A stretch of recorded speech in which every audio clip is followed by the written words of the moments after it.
Reporter mega pre poll survey. Thiruvananthapuram മണ്ഡലം ആർക്കൊപ്പമാണ് നിൽക്കുക? ഈ ലോക്സഭാ തെരഞ്ഞെടുപ്പിൽ സ്ഥാനാർത്ഥി നിർണയത്തിന് മുമ്പ് വോട്ടർമാരെ കണ്ടപ്പോൾ അവർ നൽകിയ മറുപടി അനുസരിച്ച് തിരുവനന്തപുരം മണ്ഡലം തിരുവനന്തപുരം യുഡിഎഫിനൊപ്പം നിൽക്കും. യുഡിഎഫിനോടൊപ്പം 44.8%. LDF നോക്കൂ, കഴിഞ്ഞ തവണത്തെ നിലയിലേക്ക് 25.7%. BJP രണ്ടാം സ്ഥാനം BJP. അതായത് UDF-ഉം NDA-യും തമ്മിലാണ് തിരുവനന്തപുരത്ത് ഇക്കുറിയും മത്സരം. അതായത് സെയിം പൊസിഷൻ 2014, 2019, ഇപ്പോൾ 2024-ലും മത്സരം നടക്കുന്നത് കോൺഗ്രസും BJP-യും തമ്മിലാണ്. മൂന്നാം സ്ഥാനത്തേക്ക് പോകുന്നു LDF. ഇവിടെ എല്ലാവരും പെർസെൻറ്റേജ് വർദ്ധിപ്പിക്കുന്നുണ്ട് കേട്ടോ. വളരെ ശ്രദ്ധിക്കേണ്ട ഒരു കാര്യമാണ്.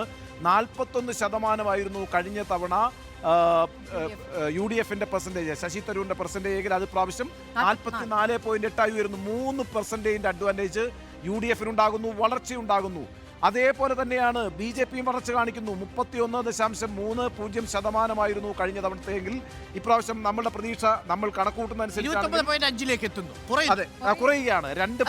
വളരെ ക്ലിയർ ആണ്. അന്ന് കുമ്മനം രാജശേഖരൻ മത്സരിക്കുന്നു. അതെ, ശബരിമല വലിയ വികാരമായിട്ട് നിൽക്കുന്നു. നാമജപ ഘോഷയാത്ര വലിയ തരംഗമുണ്ടാക്കിയ മണ്ഡലമാണ്. അതൊക്കെ പ്രധാനപ്പെട്ട ഫാക്ടറാണ്. 2% കുറയുമ്പോൾ 0.1% LDF-ന്റെ വോട്ട് വർദ്ധിക്കുന്നുണ്ട്. പക്ഷെ കാര്യമില്ല.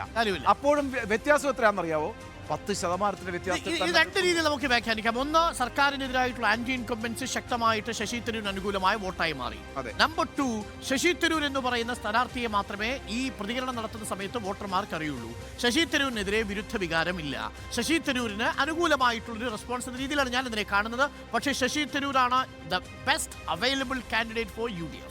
ഇനി ശശി തരൂരിനെ മറികടക്കണമെങ്കിൽ കുമ്മനം രാജശേഖരനേക്കാൾ മുകളിലുള്ള O രാജഗോപാലിനേക്കാൾ മുകളിൽ നിൽക്കുന്ന ഒരു NDA സ്ഥാനാർത്ഥി വരണം. ഇവിടുത്തെ ഒരു കാര്യം എന്ന് വെച്ചാൽ കഴിഞ്ഞ പ്രാവശ്യം 10% വോട്ടിന്റെ ഭൂരിപക്ഷത്തിലാണ് ശശി തരൂർ വിജയിച്ച് കയറുന്നത്. 1 ലക്ഷം വോട്ടിന്റെ ഭൂരിപക്ഷം.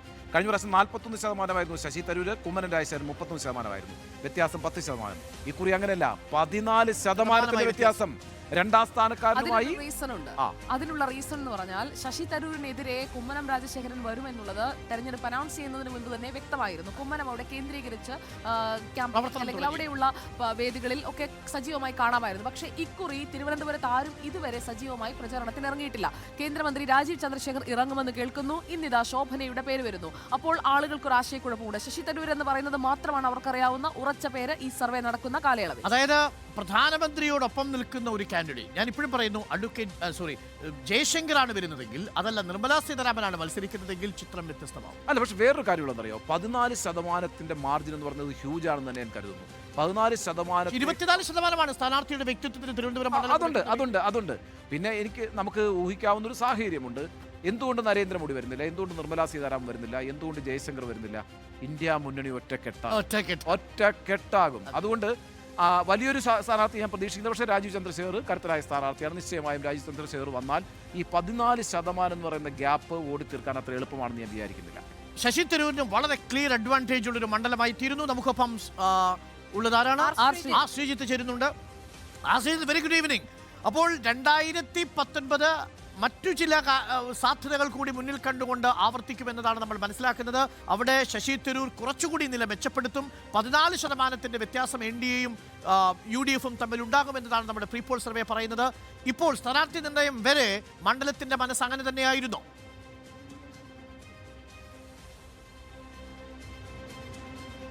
തിരുവനന്തപുരത്ത് ശശി തരൂരിന്റെ സ്ഥാനാർത്ഥിത്വത്തിന് ഇപ്പോഴും ഒരു മുൻതൂക്കമുണ്ട് എന്നതാണ് വാസ്തവം. അതുതന്നെയാണ് നമ്മുടെ സർവേയിലും ഇപ്പോൾ വ്യക്തമായിരിക്കുന്നത്. എന്നാൽ പന്ന്യൻ രവീന്ദ്രന്റെ സ്ഥാനാർത്ഥിത്വം വ്യക്തമായതോടെ LDF ക്യാമ്പിൽ ഒരു ഉണർവുണ്ടായിട്ടുണ്ട്.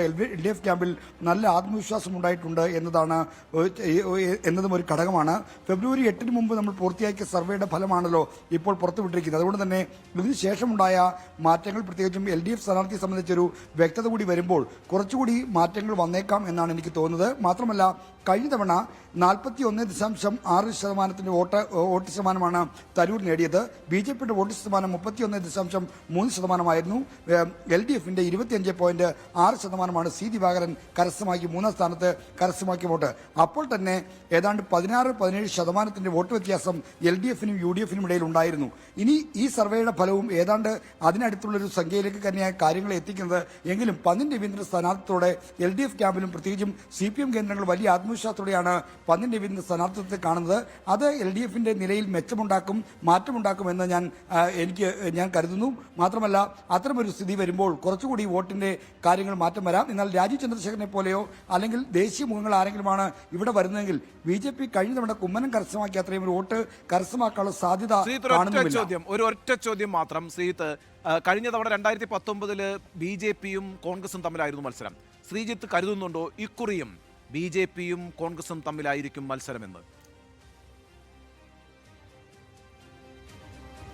ഇത്തവണ BJPയും കോൺഗ്രസും തമ്മിലായിരിക്കും പ്രധാന മത്സരം എന്ന് കരുതാവുന്നൊരു സാഹചര്യം ഇതുവരെയും തിരുവനന്തപുരം മണ്ഡലത്തിൽ ഉരുത്തിരിഞ്ഞു വന്നിട്ടില്ല എന്നതാണ് യാഥാർത്ഥ്യം.